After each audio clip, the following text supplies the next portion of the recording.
तो मैं कृषि विभाग करनाल की तरफ से प्रतिनिधि के तौर पे मैं आपको बताना चाहूँगा कि कृषि विभाग क्या क्या योजनाएं किसान भाइयों के लिए चला रहा है। सबसे पहले तो मैं आपको बताऊं कि कृषि विभाग का जो मेन काम क्या होता है, मुख्य काम क्या होता है। जो कृषि में देखा जाए तो दो इंस्टीट्यूट माने जाते हैं, एक होता है यूनिवर्सिटी का इंस्टीट्यूट, विश्वविद्यालय, और एक है स्टेट एग्रीकल्चर डिपार्टमेंट। जो यूनिवर्सिटी का काम मेन क्या होता है, रिसर्च के बारे में, रिसर्च करना, और डिपार्टमेंट का काम है जो भी रिसर्च होती है उसको लैब से लेके फील्ड में किसानों तक लेके जाना। तो हमारी जब हमने शुरू में सर्विस ज्वाइन की तो T&V सिस्टम होता था, ट्रेनिंग एंड विजिट सिस्टम। तो हमारे जो ऑफिसर्स थे, जो ADO साहिबान शुरू में ज्वाइनिंग पोस्ट होती है, उनकी फोर्टनाइटली यानी कि हर 15 दिन पे एक ट्रेनिंग होती थी। उसमें यूनिवर्सिटी के भी अधिकारी, साइंटिस्ट आते थे, हमारे जो सीनियर्स यूनिवर्सिटी में अटेंड करके आते थे प्रोग्राम, वो आगे जो स्कीम्स थी या रिसर्च थी, नई वैरायटीज़ के बारे में, नए खाद बारे में, खाद कब डालना है। जैसे डॉक्टर साहब बता रहे थे कि 3 दिन के अंदर अंदर अगर आप खाद खरपतवार नाशक दवाई डाल देते हो उसका रिजल्ट अलग आता है। अगर आप उसको लेट कर देते हो तो आपको अलग अलग तरह की विभिन्न प्रकार की दवाइयाँ ज़्यादा भी यूज़ करनी पड़ती है और महंगा आपका खर्चा ही बढ़ जाता है। तो ये सारी जो तकनीकी थी ये हमें 15 दिन की मीटिंग में सिखाई जाती थी और हम आगे किसानों के खेतों में जाते थे। किसानों के हमने ग्रुप बनाए हुए थे, उनकी मीटिंग लेते थे और आगे उनको टेक्नोलॉजी, उस तकनीक के बारे में जानकारी देते थे। लेकिन अब समय बदल गया है, एडवांस सोशल मीडिया का ज़माना है, कुछ नई योजनाएं भी जुड़ गई हैं। उन नई योजनाओं के जुड़ने से हमारा जो स्टाफ है उतना एक्सटेंशन का काम नहीं कर पा रहा है जो कि एक्चुअल में इसको करना चाहिए था, जो किसानों के संपर्क में रह के। लेकिन जो योजनाएं हैं, क्योंकि सरकार द्वारा किसानों की भलाई के लिए चलाई जा रही हैं, तो उनको भी पूरा करना पड़ता है।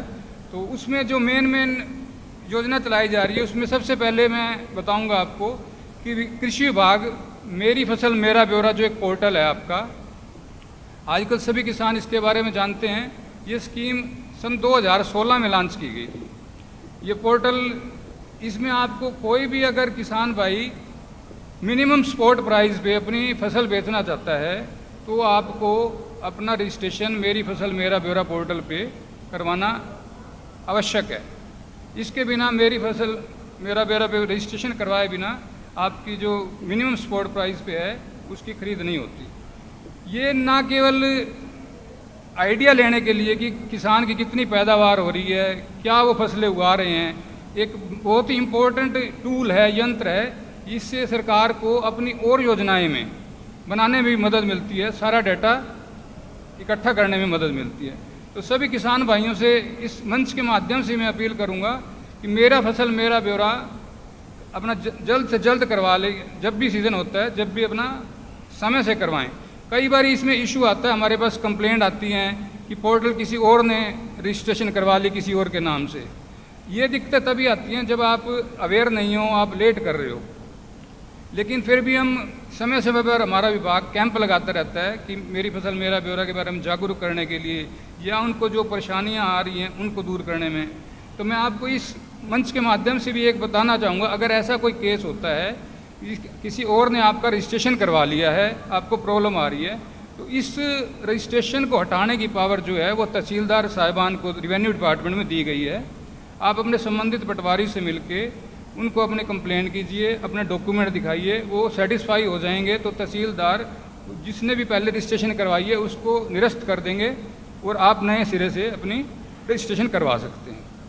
लेकिन ये काम भी आपको टाइमली करना होगा।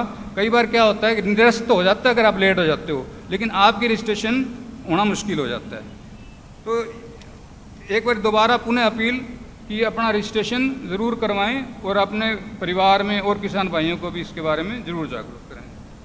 दूसरी जो महत्वपूर्ण स्कीम विभाग चला रहा है वो है PM किसान सम्मान निधि योजना, जिसके अंतर्गत किसान भाइयों की आर्थिक मदद के लिए, ताकि मौके पर बीज दवाइयाँ वगैरह थोड़ा बहुत उसको सपोर्ट मिल सके, ये स्कीम सन 2019 में लॉन्च की गई थी।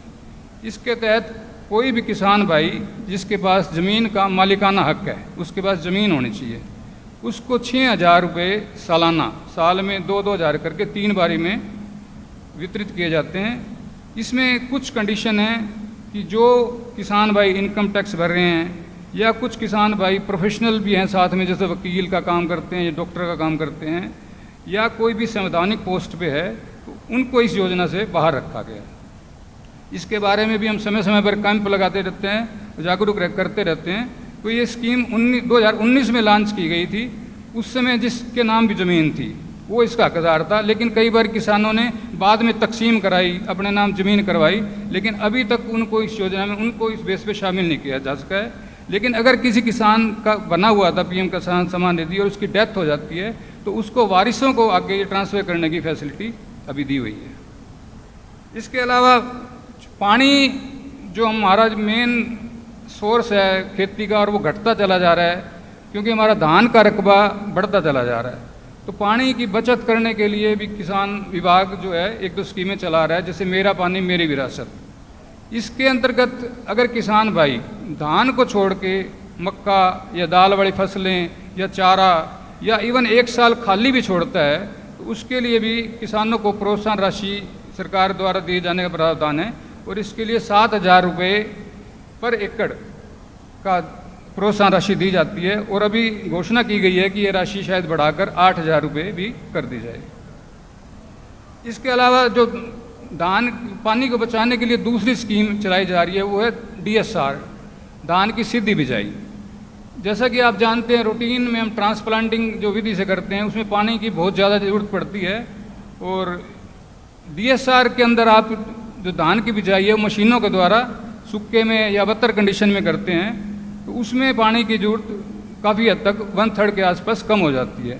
तो इस स्कीम को बढ़ावा देने के लिए विभाग द्वारा 4,000 रुपये पर एकड़ की राशि वितरित की जाती है और इसको भी अब बढ़ाकर अगले सीजन से 4500 रुपये करने का सरकार विचार कर रही है। इसके अलावा नेचुरल फार्मिंग एक प्राकृतिक खेती पे भी योजना शुरू की गई है सरकार द्वारा, क्योंकि ये देखने में आया है कि अब प्रोडक्शन के मामले में भारत या हरियाणा अब पीछे नहीं रहा है, लेकिन जो क्वालिटी है कहीं ना कहीं कंप्रोमाइज़ हो रही है। क्वालिटी कैसे कंप्रोमाइज़ हो रही है कि जो हमारे स्प्रे हैं वो अंधाधुंध हैं।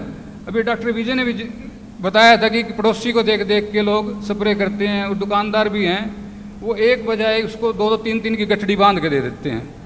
तो इस क्वालिटी ख़राब होने की वजह से कई बार देखा गया है कि हमारा जो एक्सपोर्ट का लोड जाता है, चाहे धान का हो या कॉटन का हो, किसी फसल का हो, कई बार ही वापस कर दिया जाता है।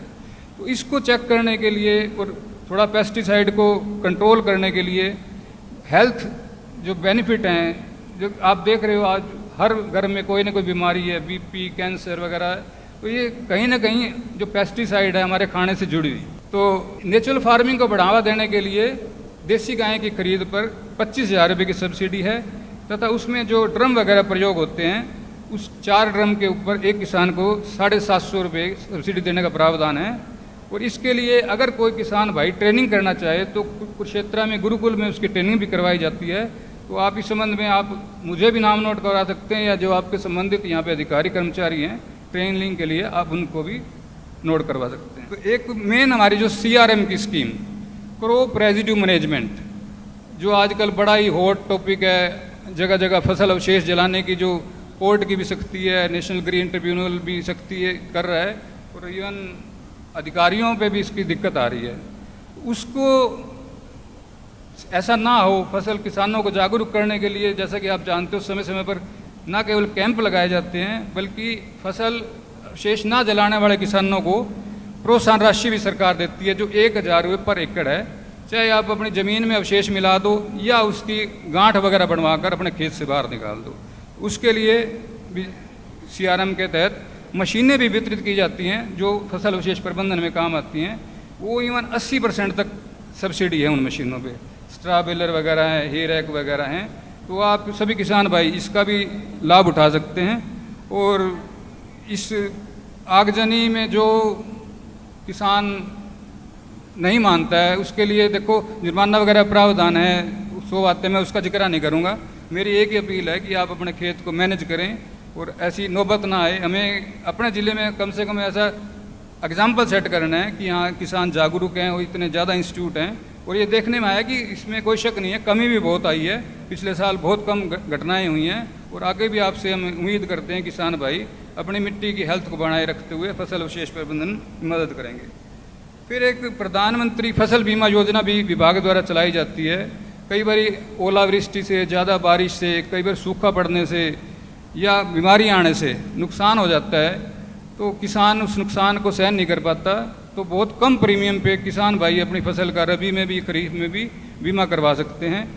इसके अलावा हमारा विभाग जो है सोयल की हेल्थ को जानने के लिए सोयल हेल्थ कार्ड बनाने की योजना भी चलाता है। और रूटीन में पहले तो उसमें 4 साल में एक बार किया जाता था, लेकिन अब ये कंटिन्यू प्रोसेस है और हर किले से कुछ सैंपलिंग लेके उसका ग्रिड बनाया जाता है ताकि पता लग सके कि इसमें हमारी फसलों में या मिट्टी में किस न्यूट्रिएंट की कमी है, ताकि उसी न्यूट्रिएंट की सप्लाई दी जा सके और अन्य जो ऑलरेडी मौजूद हैं उस पर पैसे न खर्च करके किसानों का पैसा बचाया जा सके। देखिए ग्रीन टीवी यूट्यूब पर भी, बस सब्सक्राइब करें और बेल आइकन दबाएं।